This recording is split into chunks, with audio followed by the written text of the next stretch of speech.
Magandang umaga po sa mga kababayan ko sa Luzon, Visayas, and Mindanao. Good morning po sa inyong lahat.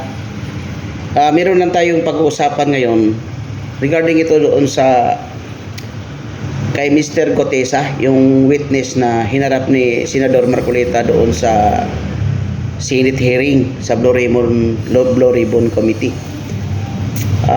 Kung nakasaad doon, pagkatapos ng hearing, binigyan ng issue yun yung kanyang affidavit, yung pinanotaryo niyang sworn statement or affidavit. Pinabulaan na nila ni Lacson at iba pang mga personalidad na fake nga daw yung notaryo. Okay, ito yung pag-usapan natin ngayon. Sa ating pagkakaintindi, yung notaryo, bibihira po yung issue dyan na magkaroon ng fake. Hindi po magkaroon ng, kasi lalo pag notaryo public, hindi yan fake.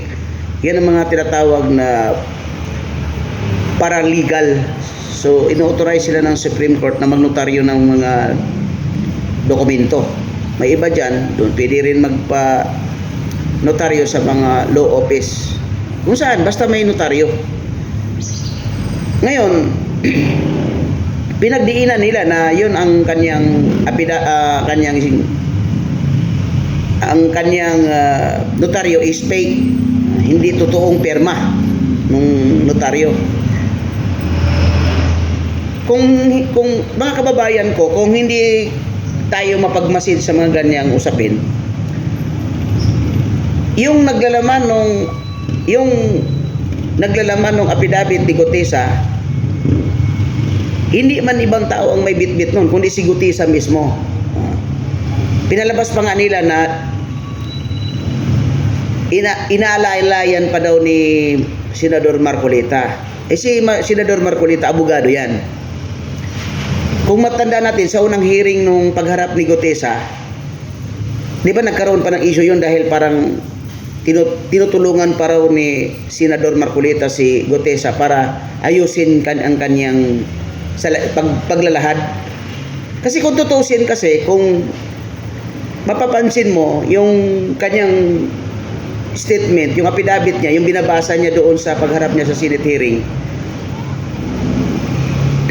Xerox.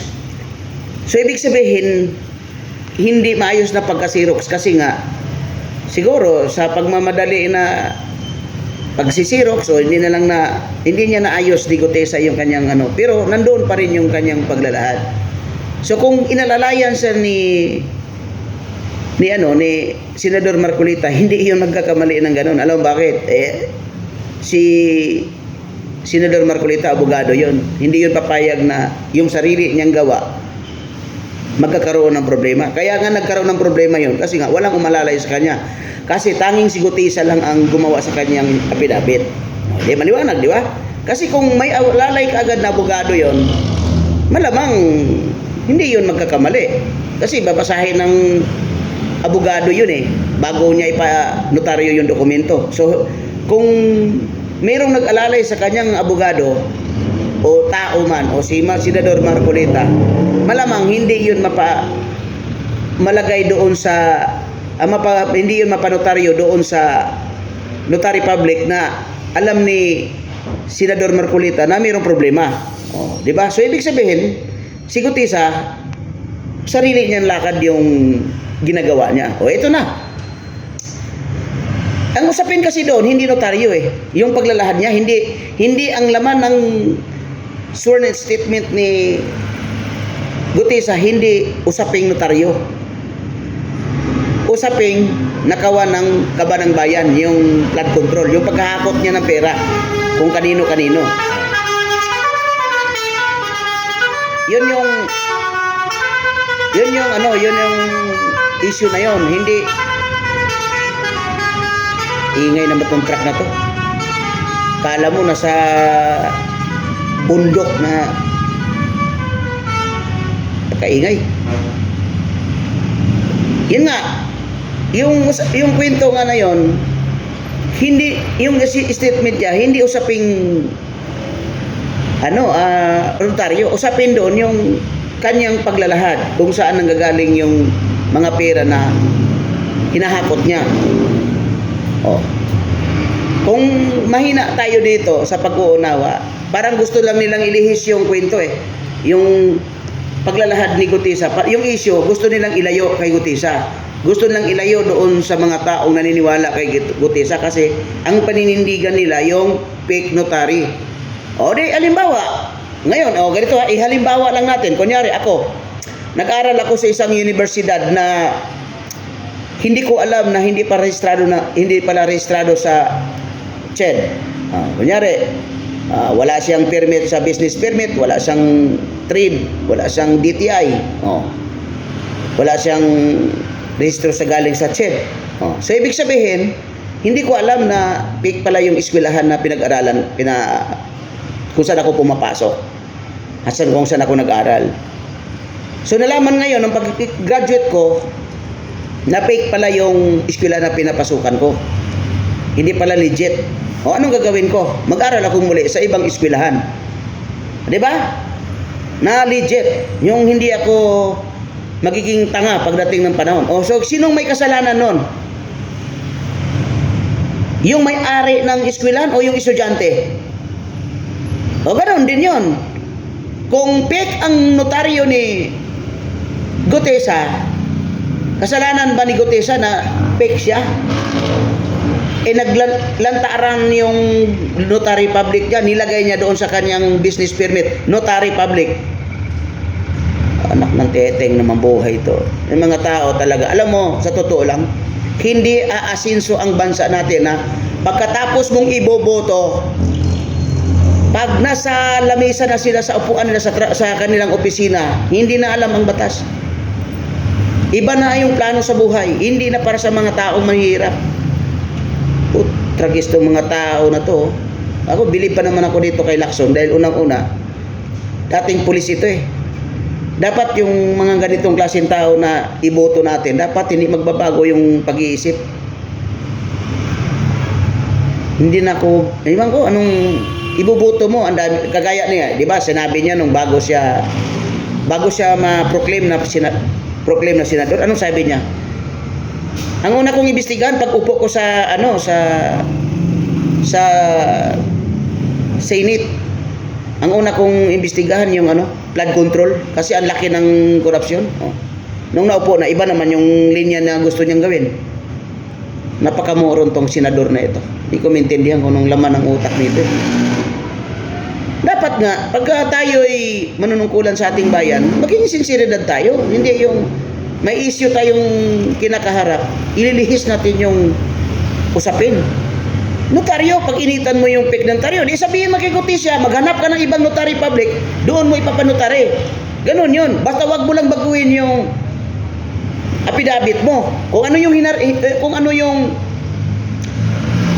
statement mo dito, dapat ganun din yung sasabihin mo pagdating nung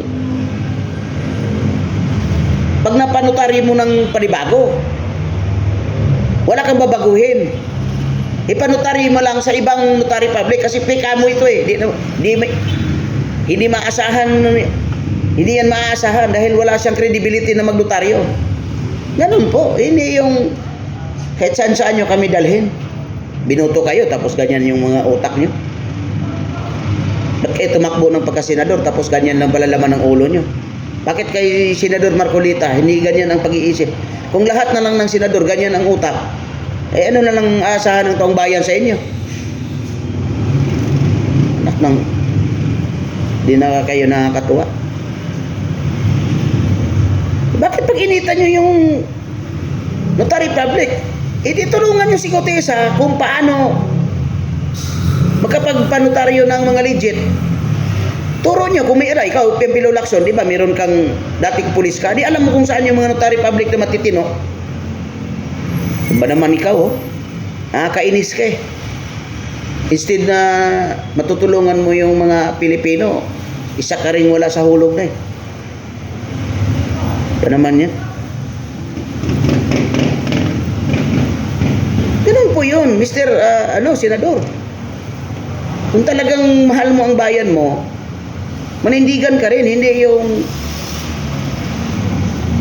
Tapos sabi naman nung NBI, kakasuhan din ng DOJ kasi fake yung notaryo, anak ng titing. Ba't ko kasuhan mo yung nagpanotaryo? Eh yung nagnegosyo ng peke, huwad, yun ang nagkasuhan nyo. Wala palang kwentang negosyo nyo, de kakasuhan namin kayo. Ganon. Hindi yung kasuhan mo yung nagpanontaryo. Basta ang importante, humarap siya sa katauhan niya, kasama ang kanyang salaysay, walang masama doon. Eh kung mahina-hina ang utak ng mga Pilipino niyan, hindi na mas mahina ang pag-intindi, hindi nahihila nyo yung paniniwala sa ibang paniniwala. Hindi naman tayo ganun kagunggong mag-isip eh. Hanggang dito na lang po. Maraming salamat po sa inyo. Sa lahat ng mga tumatangkilik ng ating pagsasalaysay o paglalahad, maraming salamat po sa inyo. Ang aking langing dalangin na si PRRD ay makakauwi na sa lalong madaling panahon kasi para makapiling natin siya sa araw ng Pasko. Sana po magpakatatag kayo, President Rodrigo Duterte, na sana ay gabayan kayo ng buong may kapal. Salamat po at dito na lang po. Have a good day.